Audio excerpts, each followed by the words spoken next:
Oh, welcome to Illyria. Welcome, Episode 5 welcome is called to Illyria. episode 5. Welcome to episode 5, otherwise known as Illyria, everyone. My name is Gabe Chandler. I am one of your hosts, along with you're still Brooke McGuffin in your in Yeah, your little in the nickname. video. So I guess is that Yeah. just your name for the rest of today? Brooke McGuffin. Mm-hmm. Call me to assemble or unassemble any bombs that might be ticking. What? I got the other layer. I like it. Okay, cool. cool. I'm glad we were on point here. So it's a good thing. Actually, the set is a little bit more on point than you might realize because we are, in addition to like story type tropes. Well, I guess no, that's the main subject. We're gonna get into that later. Brooke, how are you doing today? I'm doing good. Yeah, how was your day? A guy at the gym told me that I showed him my calluses because I'm quite proud of my calluses. I saw your reel about this. Oh, cringe. Oh yeah, cringe. okay, yeah. I was so mad I ranted about it on TikTok. Tell the listeners who might not be on TikTok, but they should follow you on TikTok. Do you want to give yourself a quick shout out? I showed this guy my calluses, and he literally said, "Your boyfriend won't want those calluses. He'll want soft hands." And I'm like, then he can find a different girl. And also, I don't have a boyfriend, so go away. So yeah. Bruh. Yeah, first of all, I don't have a boyfriend. Second of all, rude. But I like my calluses because I remember when in elementary school I would do the monkey bars all the time, and I had a heck of amazing calluses, and then they went away, and I was like, oh, they're gone, and my hands would get like they would hurt a lot. And now I'm trying to do the goal of 10 pull-ups at a time at like one go. So nice. I'm at 5, and now I have calluses because of that. Very So I'm nice. quite proud of them. I need to try to get on the assisted pull-up machine that we have here in my apartment complex's gym and see if I can do one. Assisted pull-up machine is great. Today I did like a hop up pull up, and then I let myself down slowly, and that's how I'm getting up to 10. Very nice. I used to only could do 1 or 2 in a row, or 3 max. Now I can do 5. Halfway there. Nice. Halfway You're there, getting y'all. there. Those calluses are progress. They are progress. They are proof of your hard work, and I think they're awesome. I think it's cool. Thanks. How's your day? It's all right. It was slow. So I know we spoke in a previous episode about my waiting to get assigned to a new team on a new sales team and campaign, and so that finally happened last week. Wow. And so yesterday Congrats. and today, oh yeah, thank you. Yesterday and today, I've begun my training to do that, and so I'm going to be involved in the selling of Microsoft's Azure cloud programs and such. And so today was about 3 hours. 3 hours of videos talking about the basics of IT and working with clouds and RAID and like all this other stuff in terms that were just like left and right going over my head. It was nuts. Some of the terms I was familiar with because I follow a couple like tech related content creators. And so just that moment of, oh, that's what they're talking about. Like that helped. It was good. But the rest of it, I was just kind of like,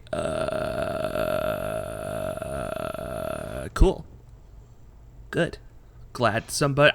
I'm glad. It makes me even more thankful for the fact that there are tech-minded people out there in the world who know how this stuff works, so that I don't have to be dependent on to know how or at least the deeper levels of it works. Because it's a lot. It's a lot for this theater student, former theater kid to learn. But Yeah. other than that, it was okay. It's an okay day, just slow at home. I'm gonna have to find somewhere else to work for Thursday though.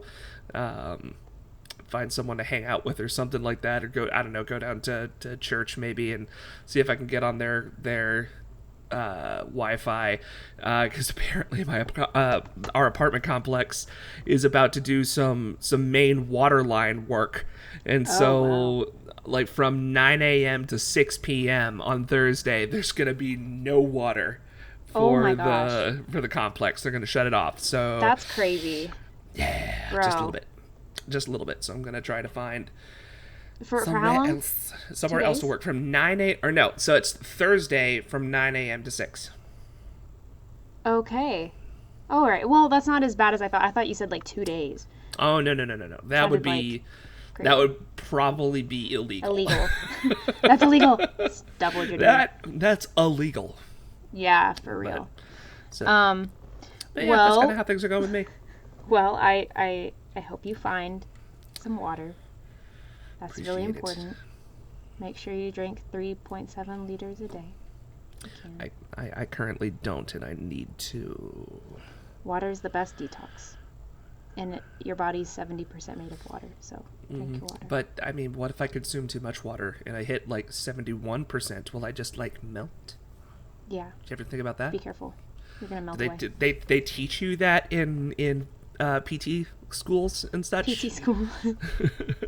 Yeah, if you drink too much water, you're gonna die. Too much of anything is bad. Too much. It can also hurt your kidneys. Anyway, I was going to say, Gabe, Yes. something very important, What's that? and then I forgot. No. Dang it. No, we did our D&D campaign last night. Yes, we did. We had a Yeah. lot of fun. Speaking of really Dungeons fun. and Dragons, our hopefully you listened to our previous episode as to why you should play Dungeons and Dragons, because last night was an excellent example of it. We had a blast with our friends. We all survived. I know. Oh my gosh, I almost died. You and I both almost died.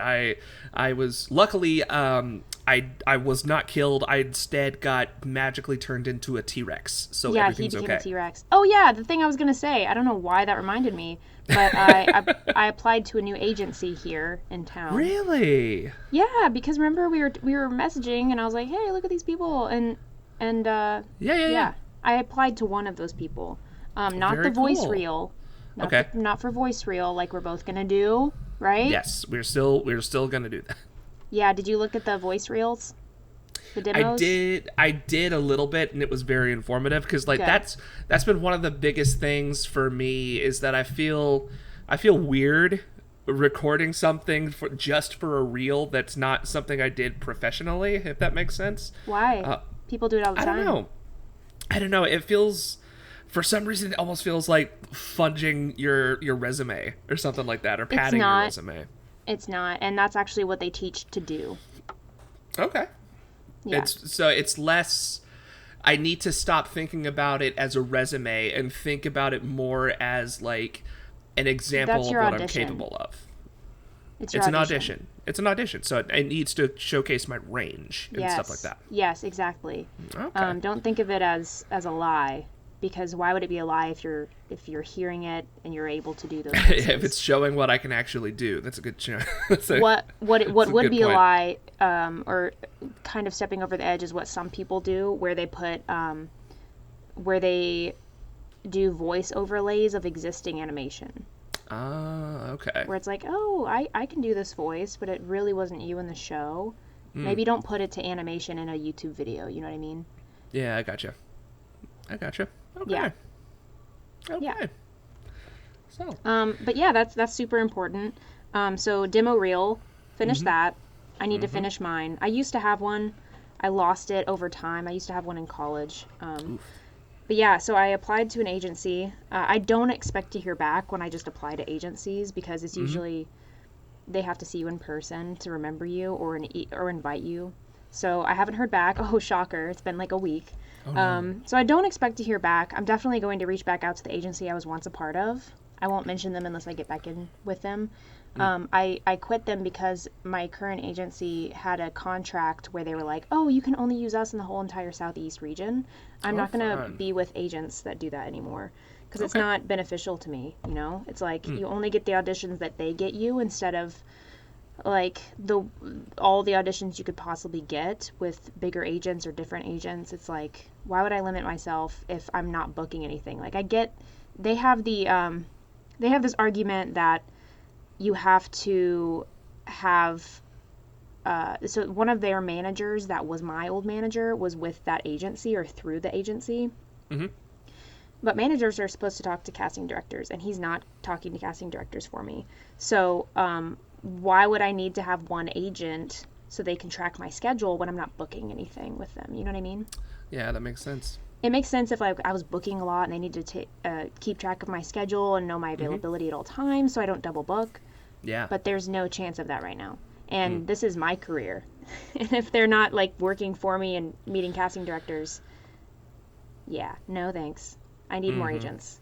So I actually know a guy who has like several agents, and an agent told him that they wouldn't submit him for something. And I kind of agree with this. I kind of don't. It just depends on like your style. But anyway, they told him, and this is a stunt guy, not a stunt guy. He does like work on the stunt side sometimes for like DC shows and CW shows. Yeah. Anyway, so sidetrack. He was told by an agent that they wouldn't submit him for a bigger role because he needs, and I've been told this too, that you have to prove yourself in bigger projects, bigger shows, otherwise they won't pay attention to you. If you submit for an audition, they'll be like, who is this person? The problem with that is it's hard to get in bigger shows for lead roles or even supporting roles if you're not supported by your agent. So he fired them. He was like, you guys don't believe in me. Bye. And then he works with other agents. So my goal now is just to get in with as many agencies as I can. Unless I get in with like a really great one and then I can just stay with them. That's usually that's like what Jenna Fisher did, for instance. But I just want to get in as many agencies as possible right now. Yeah. So I'll contact my old one and then, yeah, go with ones here if I can. Good stuff. Well, we will definitely be looking forward to updates on how that's going. Stay tuned to the Two Starving Artists podcast for updates on this. Because people will stay tuned just for that. Sure. You never know. You never know. So, boundaries. We were going to talk about boundaries tonight. That we are. But first, we have a sponsor. We do indeed. Should we pull the script back up for that, or should we just go off the cuff? Or we're going to wing it? Just wing it, I guess. What do you want to say about it, Gabe? Well, I just want to say that our for the second week in a row, our sponsor is Mainstay Fitness, which is Brooke's fitness company that she just started. She's just launching right now. And listeners of this show, I'm going to pull it up so I can make sure that I get the promo code right. Brooke, cover for me. I remember the promo code if you need it. It's funny. Maybe you can hear. Can you hear me? Yeah. Oh, okay. I didn't know if I was so close to the mic that you would hear it in editing or not. Nah. But everyone can hear me now. It's fine. So whether you're a beginner or an advanced person with the world of fitness or going to the gym, we have things for you. So if you're a beginner, we have pre-made programs. I would suggest doing custom-made programs. That way you're getting exactly what you need for your goals for your body. It's science-based approach. It's at your pace. And I can even do one-on-one coaching with you as well. If you're advanced, we can definitely pump it up and we can go at a faster pace for you. So if you've hit plateaus, if you're looking for a challenge, if you're looking for something fun, creative, if you're bored in the gym, we got you. We have things called Batman program. That's pretty fun. It's where you can train to basically become Batman. If you're an actor who's wanting to pretend like you're getting in shape for a role, or if you even need to get in shape for a role, those are some fun programs you can do, especially if you're someone who wants to play a superhero one day. We took a science-based approach, and not only that, but we looked at what celebrities did for those roles. We have Wonder Woman program, Superman program, Batman program, and I basically set it up so if you're an actor or if you're just someone who's a huge fan of Batman or Superman or Wonder Woman, And we can do custom superheroes as well, or D&D characters. Mm-hmm. We approach it as if you're training to play that person or be that person in terms of performance and even aesthetics. And took even what celebrities did to train and new things and custom made workouts. So it's super fun. Check it out. Gabe, you ended up. You do the end up. First off, I am still very much looking forward to the jumping and hopping based workout plan centered around my my little rabbit folk character that I play in our campaign together. I'm going to be very interested to see how that works out. Well, that's really challenging because jumping's hard. Like, that's advanced movements. So to start you out that way, I'm definitely going to have to be creative with how I ramp that one up. But yeah, well, that's a challenge for you then. I know, so right? To see how that works. But for the whole of summer 2022, if you want to get 15% off, all of you, our Two Starving Artists podcast family of listeners out there, if you want to get 15% off of the Mainstay Fitness store, check out, type in the code Two Starving Artists. That's all one word, one and caps, all one caps. It's all one word, all caps. Two Starving Artists for 15% off of your purchase on the Mainstay Fitness store. When we post this on YouTube, the link will be down in the description if you want to follow it there. And I believe it's just Mainstay Fitness. That's just mainstayfitness.com, right? Mainstayfitness.com. Two Starving Artists promo code. And that's off of any purchase. 15% off any purchase for the summer of 2022. So, boundaries. Brooke, why don't you lead us off on this one? This is your, I mean, it was your idea. No, it wasn't. It wasn't. It was yours. No, I mean, it was my idea. It was originally your idea then. No, but then you said we'd talk about it, and I was like, okay, in what capacity? I don't know. Gabe said we were going to talk about it, so I'll let him start it off, and now you're making me start it off. Well, just let's start off by talking about so what boundaries mean as actors. So what does that mean sort of in a general scope? What kind of boundaries do we need to be thinking about to have in place if we are taking the step out, if you're taking the step out, whether that's in high school or college theater or even local theater, or doing film projects. Yeah, I already have something in mind. There you go. What are the kind of things like, and this is stuff that you obviously have personal experience in.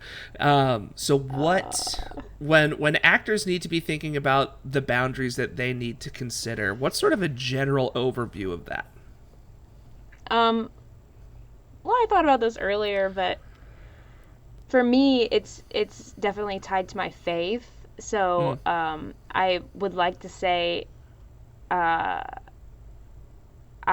have a relationship with Jesus Christ, so that through that relationship I've created moral boundaries for my acting, but then there's just common sense ones. So I put it into categories of what am I comfortable doing within my moral boundaries that are founded on my relationship with Jesus Christ, and then past that, like what's just logical. So the first part is I have my morals that I decided as a freshman in college, because I was like, oh, this is really important and I have to figure out what I'm gonna do. If I'm offered a role with like sex and like yeah, and I have to, oh my god, and it is so prevalent because every single time I look at auditions, I'm like, is there nudity?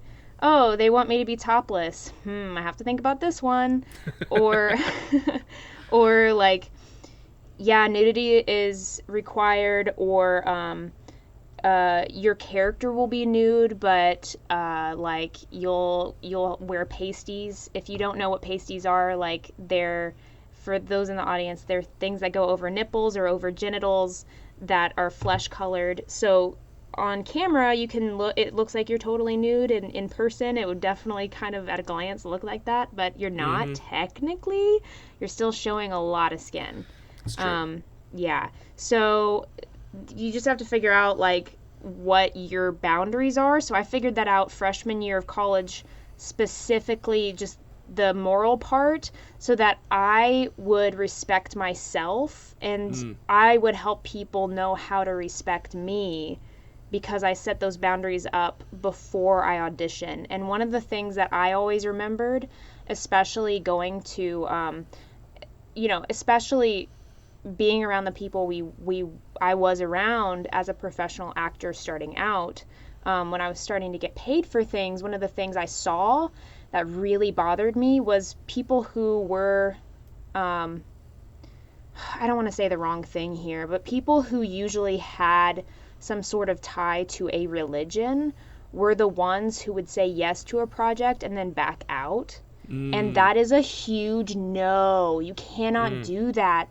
First of all, that's like being unclear with your intentions with the filmmakers, because they need to find someone who is okay with this. They legitimately ask ahead of time, or they give you the script, or they should say ahead of time before you audition, nudity will be included. So you're already saying yes to a part. You already know what's included.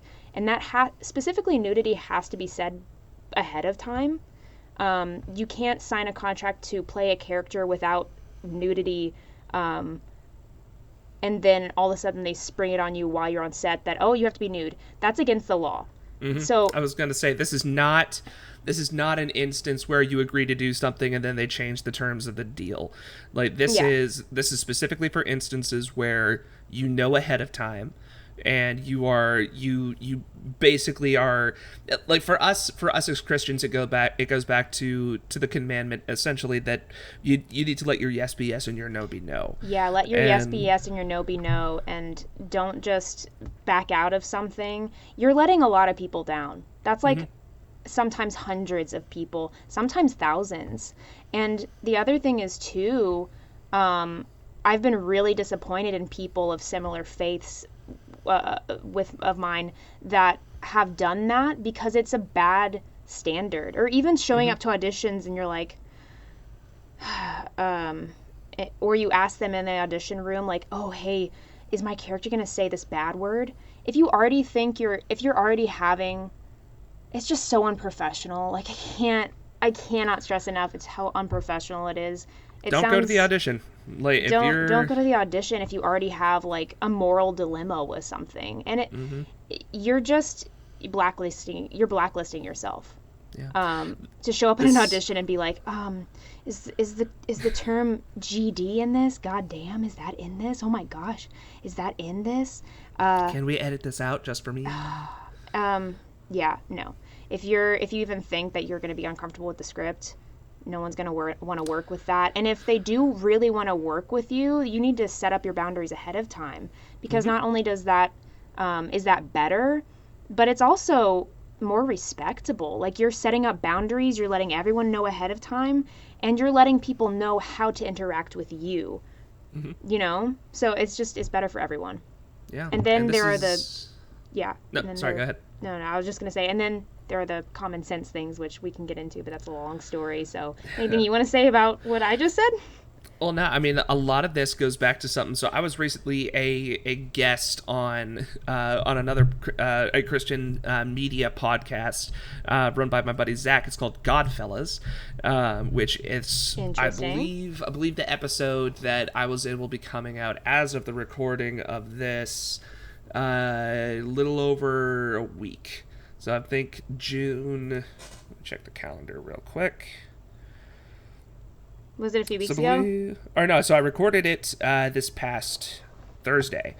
And so I believe the episode will be releasing on the 16th or 17th of June, 2022. That's awesome. Go give them a look. It was a lot of fun to do. And we were discussing a Hanna-Barbera animated Bible show. That sounds familiar. Yeah, it was called something like Greatest Adventures from the Bible, I believe. It was really interesting because it was like watching Scooby-Doo style animation. I mean, obviously because it was Hanna-Barbera, but watching a show about David and Goliath, and so it was really bizarre to watch and do that. But the podcast was a heck of a lot of fun, and Godfellas, the podcast, everyone should go check that out. I also gave us a shout out because, of course, woo, yeah. But cool. What we discussed. Sorry, I just said goddamn on the podcast.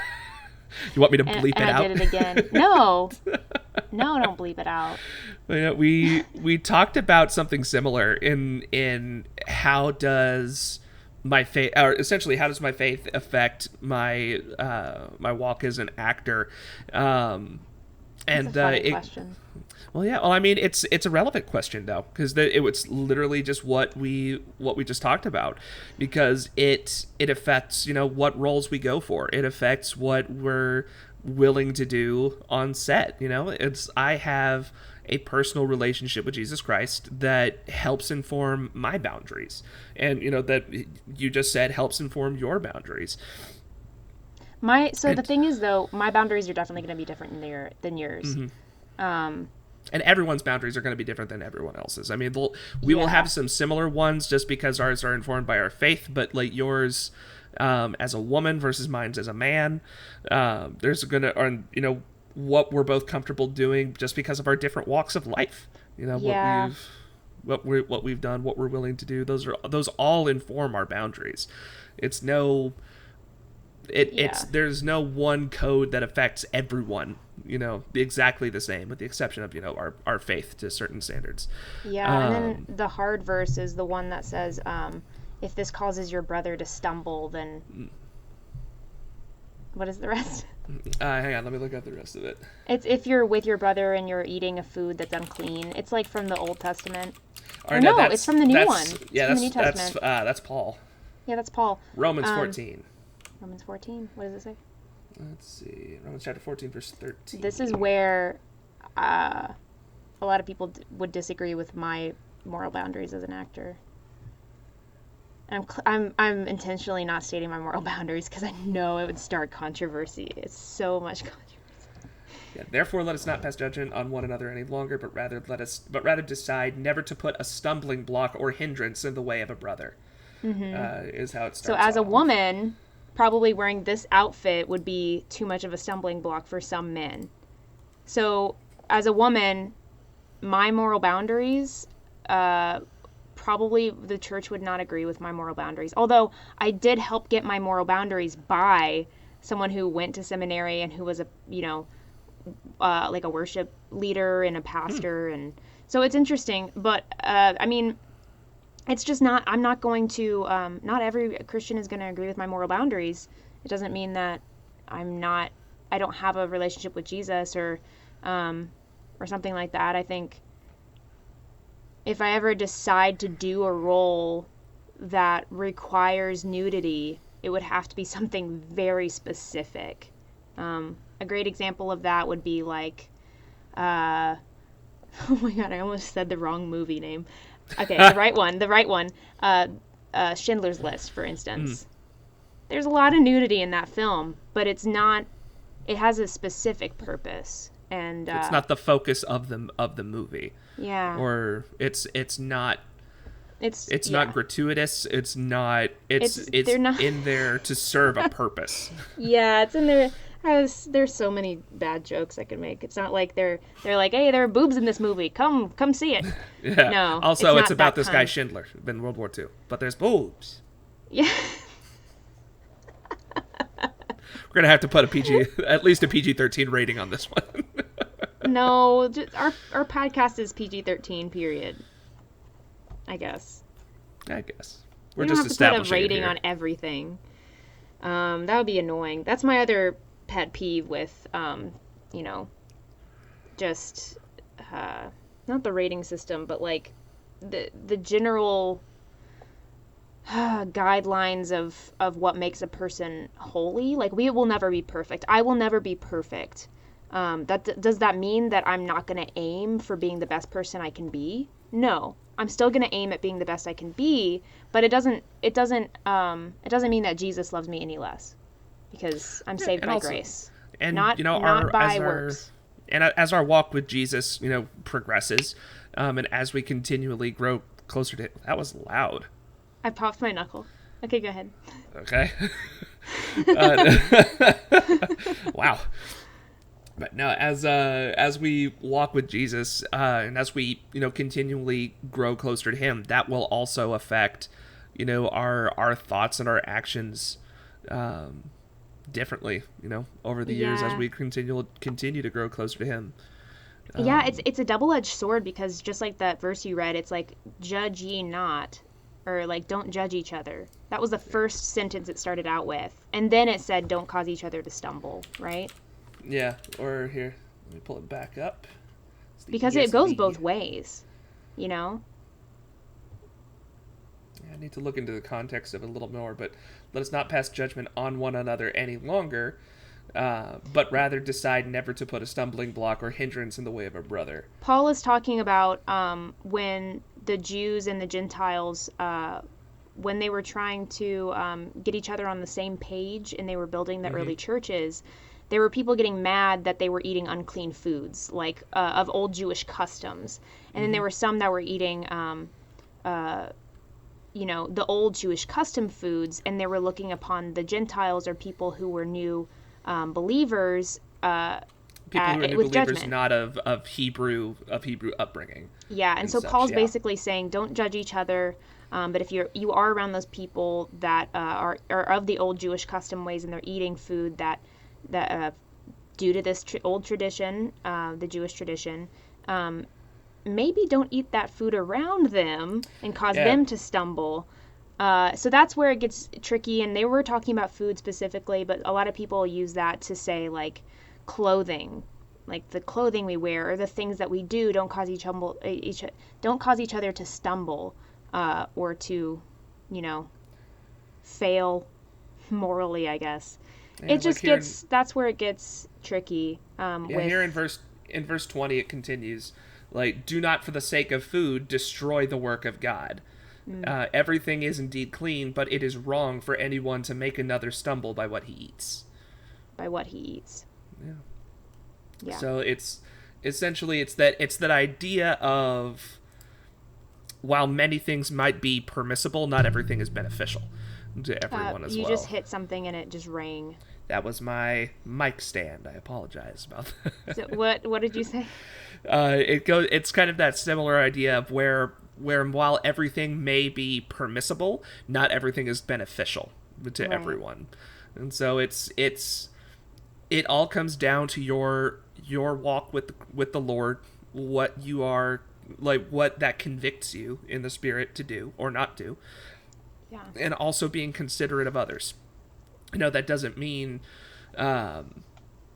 doesn't mean constantly holding, like, tying yourself down, holding yourself back at all, like not letting yourself do anything because it might cause someone to stumble. But it goes to what you're convicted about in your own walk with the Lord, and it also goes to common sense, which, if we want to segue into that, you see what I did there? Yeah, segue. I don't know Segue. what you're doing actually. Sorry, we're I'm, not on the I'm same page. shuffling. I was shuffling, segueing us with Your hand your motions. chair's squeaky. Squeaky This is my segue. chair. Oh my gosh, Squeaky segue. that'll be a new transition for us. The squeaky segue. I'll have to record a sound of my chair squeaking. I need to Oh get my like some gosh. WD-40 on this. Yeah, we need Matt, to get the have like a WD-40. musical intro eventually. Yep, squeaky segue. Da da da. Yes. Um, I'll grab that and just use it in every recording from now on. but yeah. So, um, there are so many things I can say. But yeah, like not everything is helpful. But at the end of the day, there are so many things that I could do or choose to do as an actor that would give me no lack of self respect whatsoever. I just know that when I found those moral boundaries, if I stick to them, I end up respecting myself more because I don't feel convicted. I don't feel like there's anything that I need to repent for or be better for. You know what I mean? There's nothing I need to overcome. So then I end up that's how I end up respecting myself more.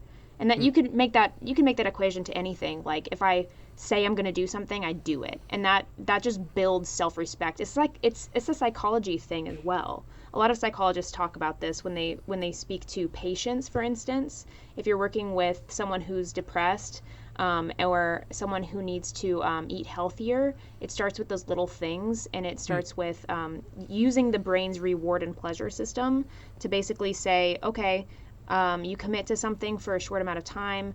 You like fuzzy socks? Cool. If you commit to it for a week, go buy yourself some fuzzy socks. And it's the same thing with setting goals or setting moral boundaries. Mm-hmm. If you know something will hurt you if you do it, don't do it, and then give yourself a pat on the back, you know? And if you don't, like, let's say your goal is to go to the gym. Maybe your real goal is to go to the gym and work out really hard. But for some reason, it's really hard. First thing you need to do is literally get up and go to the gym. Just get your foot in the door. Boom, reward yourself. Don't be that type of person who's going to be like, oh, I didn't work out hard, I'm not good enough, and beat yourself up. It's more like, no, respect yourself. You hit your goal. Set realistic goals first and foremost. And when you hit the realistic goal, reward yourself, and then the pleasure part of your brain is like, ooh, this is fun now because we get rewarded now that we're doing good things. And now that part of your brain, the realistic side of your brain, is also now thinking, I am an accomplisher. I accomplish things. I do what I say I'm going to do. I follow through with my goals. Whereas the opposite would be you can't follow through. You set a moral boundary and you didn't follow it. So you keep setting boundaries and then you never follow your boundaries. And then you respect yourself less. And it becomes a chasm of just you keep setting things and you're never following through, and then you're passive, and it just becomes like a disgusting little valley you're hiding in and you can't get out of, and you're drowning because it just piles on top of each other because of it's a lack of self-respect. And yeah, the more you respect yourself, the more that you believe in yourself, and then the more that you believe in yourself, the more you can accomplish. And that's All that why from a foundation of boundaries. yeah, for sure. You set boundaries with yourself, you set them with people, and you can succeed. And that's why it's so important to have boundaries, and also to know how your brain works, and how to set goals and accomplish them realistically. Because that's also where it gets difficult too. Because if I was to set a boundary and be like, hey, no nudity. A great example of this too is, well, a little bit, is the Johnny and Amber case. Congrats to Johnny for winning, by the way. Yeah. Justice for Johnny Depp. Yes. But that's a great example because some of their arguments were about how Amber couldn't get out of that being sexualized part, you know? And as an actor, you can see Johnny did this, and this is, you can see from the audio if you research that part of it at least. Amber was like so mad that she couldn't get roles where she wasn't sexualized, and he was giving her the advice to just not take those roles. That is setting a boundary, you know? Unfortunately, what it seems like to me is the roles that she was being offered besides Aquaman were the roles that were being sexualized, where there would be, you know, sex scenes or, you know, sexy stuff happening. But what Johnny did, if you see his career, is he started to go down that track. He started to be a hot heartthrob. You can see that. He's very attractive. I looked back on his old movies and his old scenes. I was like, oh, I see that jawline. He's still a very rugged man. Yeah, for sure. But yeah, he just didn't take those roles, and he went a little quirky with his roles and made his own route. And so, but that's a boundary. So if you're not really sure what your boundaries are, you're gonna go with the flow, and you're not you're not gonna have control of your career. And that's why boundaries are so important for so many different reasons. Because otherwise, as I kind of know, I'm not, you have to be realistic as an actor. I'm not as attractive as some other girls who would get stuck in those sexualized parts. So I don't have to worry about it as much, but as a woman, I have to worry about it in general. Because every other audition, it's like nudity. So I have to be really picky with those, because I wouldn't want to start off in anything that was, that made my kind of market and marketing myself look like one of those people who are up for anything, like kind of I want to definitely set myself up to have like deeper parts and, you know, well-written parts, and not just those parts that are just character-driven parts and not just sex scene parts, you know what I mean? And so it has to have really good writing, and things get really specific. So I won't get too specific with what I would choose to do, because it has to be very specific for the scripts that I would choose. For example, I got sent When I was getting awards and stuff back in Lexington, like for film awards, I was getting Mm-hmm. messages every other day from people who are filmmakers in town, kind of like, either wanting to talk to me or offering me things. I got sent this one script by this guy, and it was porn, man. And I was like, First common sense boundary. yeah, Not porn. I was like, interesting. And I was like, so what's the purpose of this scene? And I really already knew that I was going to say no, but I was really interested to see how he would play it How off. you So try to justify it? he was like, "Oh, we won't show it." But then I looked down. All you have to do, guys, is look in their IMDb, then look at what people are saying about them. Look at their Facebook. I saw that there are women who are already like giving warnings out about him. You know what I mean? Especially on filmmaker.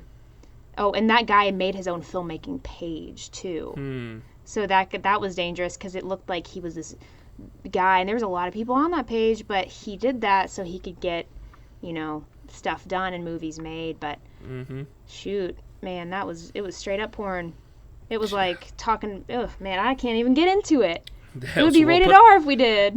We'll put the stop right here. It was very specific. It was very specific, and anyway. And then there's other things too. So common sense, that would be a common sense. Like, obviously, I don't want to do porn. There's huge difference. I wrote a whole freaking play about porn stars, and I played porn stars before, but I definitely won't do porn. I have a heart for women in general, so I wrote a play all about what women have to deal with, and yeah, and it's tough, man. They have to deal with a lot, but I definitely don't want to do porn. That's not me. I definitely have a moral boundary when it comes to doing stuff like that. And so the other thing, common sense, that I really wanted to get into is kissing. So I got warned early on, thank God, by people, just a lot of people, thank God, not to practice kissing scenes without someone who's like a manager in the play, or without, you don't want to practice kissing scenes off camera, because if you do, then you're just kissing in real life. Unless you're practicing choreography with a director or like a stage manager who's like, I don't know. And you're building an intimate relationship, like maybe unintentionally, but like you're still building an intimate relationship with someone that you're supposed to have this professional working relationship with as well. Yeah. So I got warned about that, but I've had to kiss people that I did not want to kiss. I just didn't want to. It wasn't a moral thing. I just, ugh. Man, it was awful. It was awful. I'm sorry. I'm so sorry. So bad. So that's why I'm like, okay, it's part of the job. I'm okay with that. There are actors who won't kiss anyone but their husbands or wives. I don't think that's going to be me, but here's my thing. Until I get married, it's no guy I date's business, because it's my life. It's me and Jesus. That's who decides that for my life right now. Until I commit my life to someone else, we're not having that conversation. And the person I date or whatever needs to know that it is a job, and if they don't trust me enough, then okay. But maybe we're not gonna work out. But yeah, I think that's the only place it gets difficult for me, is if I'm dating someone, and that might be weird, but they need to come into it before we date, knowing that might happen. And that's what I have conversations with before I date someone. I'm like, hey, this might happen. You need to be okay with this, otherwise I don't think it's gonna work out. And if we get married one day, then things will change, and I'll come to you with the script, and we'll talk about it as one. But that's not where we're at right now, because we're not one yet. So you can't. Yeah, but it still comes back to a conversation, though, and it still comes back to trust, and there are boundaries involved in communication and trust and that kind of thing. So that's more stuff going on. Right there. The other thing is too, I was in a play once where I had a husband in the play, and I remember rehearsal had ended, and I was still talking with him, and we did need to get to know each other and be comfortable with each other, and he wasn't comfortable with me, so I just wanted to talk to him and like and it got to the point where I just realized that he was getting really comfortable with me, and we could get deeper and deeper and get like close. It would go beyond the working relationship. Beyond working. So then I was like, well, it was great to talk to you. I'm gonna leave now, because we can get close and we can grow a love for each other, but it can be one of respect and one of a working relationship, and not necessarily a deep friendship, or definitely not dating, and that is a boundary that I have. The other thing is too, we weren't supposed to kiss in that play, and there was a point where it got really, really dramatic and emotional, and I was like, hey, director, actor, let's talk for a second. I was like, guys, I really feel like my character would kiss her husband in this moment. And they were like, yeah, we can try it. But the actor wasn't comfortable with that, and I was like, cool, that's fine. But I just felt the motivation to do it in that moment, because it was like the highest point of the play. It would make sense. But that's just me. I'm like, let's do what makes sense for the characters. And the thing is, if the husband in that moment, who the actor's playing, if the actor's not comfortable kissing the wife in that moment, then it'll look like the character's not comfortable kissing the wife in that moment, and then it won't work. So let's not do that. The other thing is too, I've also been in plays where we did have to practice the kiss because it was going to be so weird if we didn't, because something was just not working. So I had to grab someone just so we weren't kissing like alone. I was like, okay, I got someone who worked on the play with us, someone who was working. Anyway, it was a person who was official, and I was like, hey, can you look at us kissing and make sure it doesn't look awkward? It was so, like, this is awkward to talk about. It was business. It's just awkward to talk about right now because it sounds ridiculous. But yeah, I mean, that's kind of what happened with, like, the only time that I've ever had a stage kiss.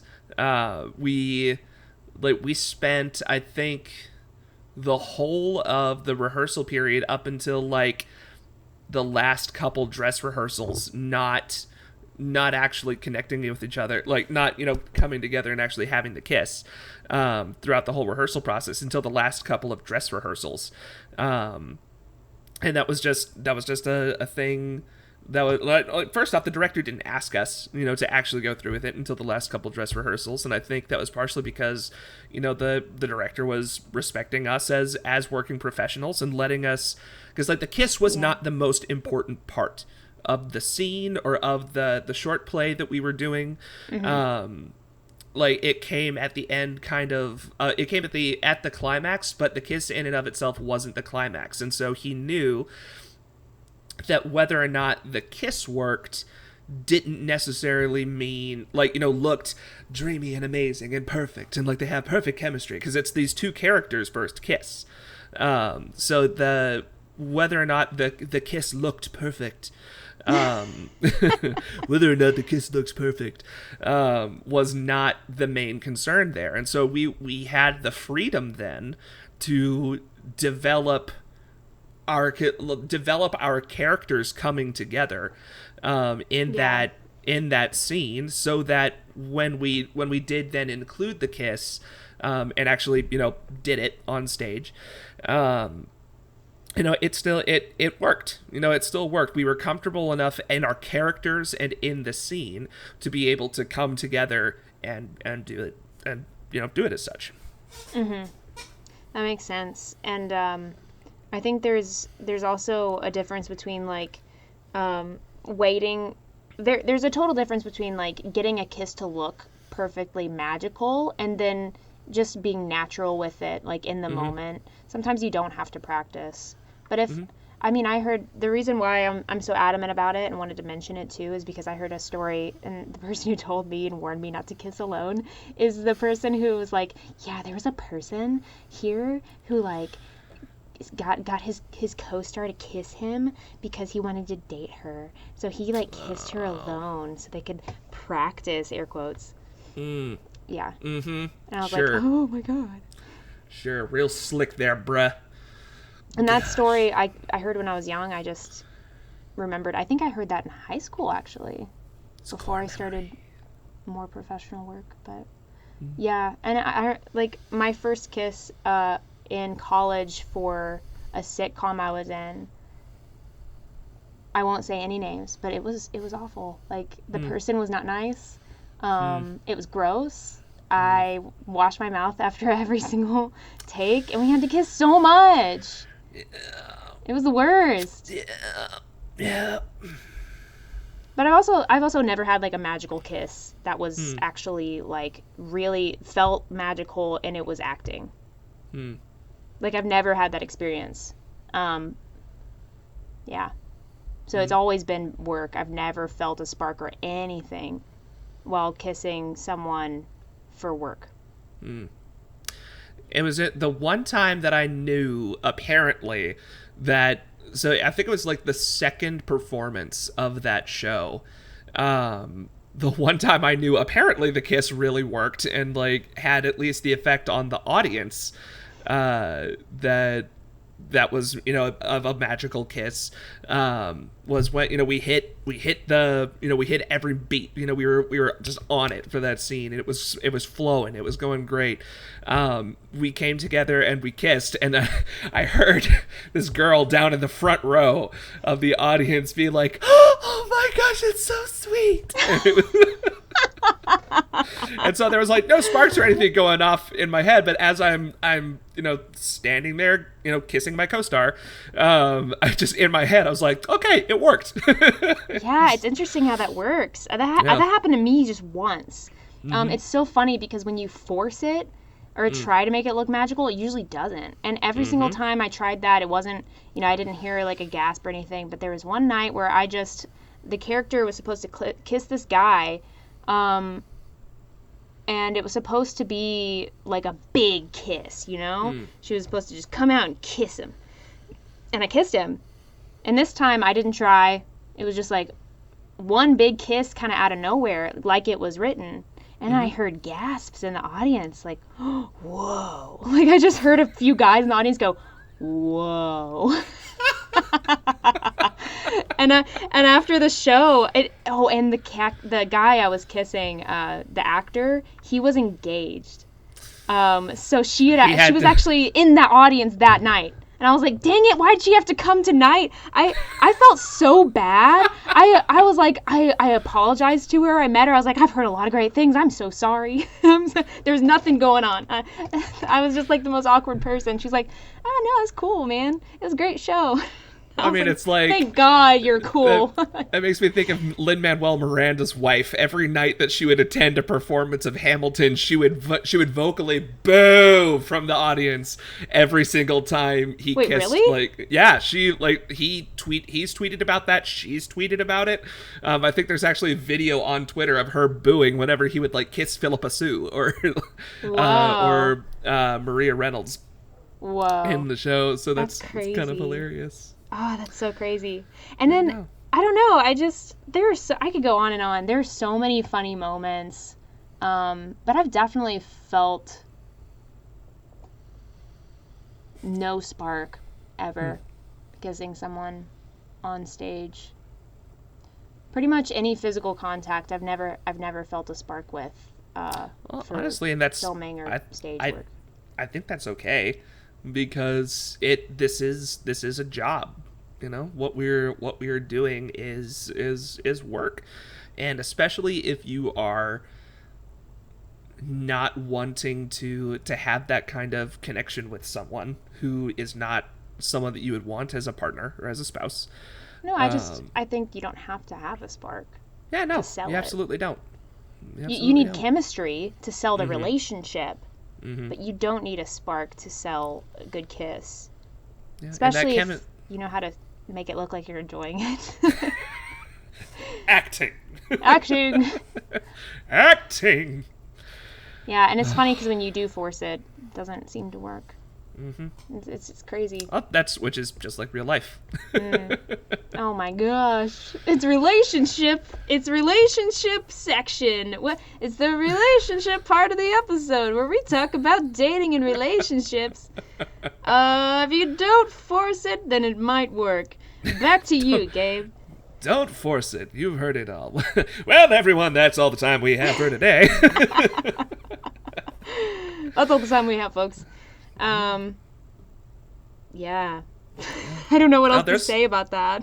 Well, then maybe this that sounds like a good spot to end the episode to me. Yeah, we should totally call this like making out. No, I'm just kidding. Kissing. We'll come up with a title eventually. Like kissing and stuff. People might develop last week's episode is called Kiss, Marry, Kill. If we call this one Kiss and Stuff, then that means. But you know what? I've never had to French kiss someone for a film. That's probably good. That's probably okay. But I mean, SNL people do it all the time. Yeah, well, I mean, I think it's a little bit different for what SNL does and like what we've done in college and otherwise so far in our professional careers. Yeah, I mean, remember that one episode where they were chewing food and putting it in each other's mouths? Yeah, kind of disturbing. Like, it was that hilarious was in the sketch, but like disturbing in other ways. God. That was Those so are people crazy. who are very secure in their professional relationships with each other. That's one of the things I just, as an actor, I don't know if I could do that without throwing up. That's a boundary. That's a boundary. I mean, it could be. I don't know if it's my boundary yet. Yeah. Well, hopefully you won't have to find out anytime soon. That's whether what I'm or hoping. not I choose not to think about it. Chewing food and then spitting it into your co-stars' mouths is about. Anyway, Acting ladies is and not gentlemen, glamorous. It's not. thank you so much for tuning in to this week's episode of the Two Starving Artists podcast. Yeah, thanks for listening to that crap. Oh my God, we went deep. We keep going deeper and deeper. Next week we'll talk about something lighter. Yeah. Next week we'll talk, like, I know I pitched TV shows. I just binged the first season of Ted Lasso, and oh my gosh, I cannot believe it took me 2 years to watch this show, because I absolutely adore this show. So yeah, let's talk about Ted Lasso and our favorite TV shows next week. I gotta catch up. I'm only in episode 4 of Ted Lasso. Really? Come over and we'll have a Ted Lasso day. All right, sounds great. Well, thanks for listening, guys. We'll see you next episode, and we'll talk to you, friends. We'll talk to you later. We will engage with you on social media. Send us an email to Starving Artists. Let me make sure I get the. Oh yeah, I need to make us an Instagram address right. Yeah, you do. I'm gonna make us an Instagram right now, guys. Go follow us on Instagram. I'm making it. It's happening. Boom shakalaka. I will make it right now. Yeah, right freaking now. Send us an email, the2starvingartists@gmail.com. We'll also tweet out and post on Facebook, Two Starving Artists Podcast on Facebook, the links to our new Instagram page being created right now in front of your very eyes. Two Starving Artists is not an available username. Oh my gosh, what's gonna happen? What about Two Starving Artists Pod? Two Starving Artists Pod. It's available. What about podcast? That's really long. We're just going to do pod. There you go. We'll go ahead and call it here while we're making Two Starving Artists Pod. There you go. Two Starving Artists Pod on Instagram. Two Starving Artists Pod on Instagram. Go follow us. We will go ahead and make it as we speak. Let's go! Thanks for listening, everybody. Have a good rest of your day. Thanks for listening, guys. And we'll talk to you next week. Bye! Bye! Bye!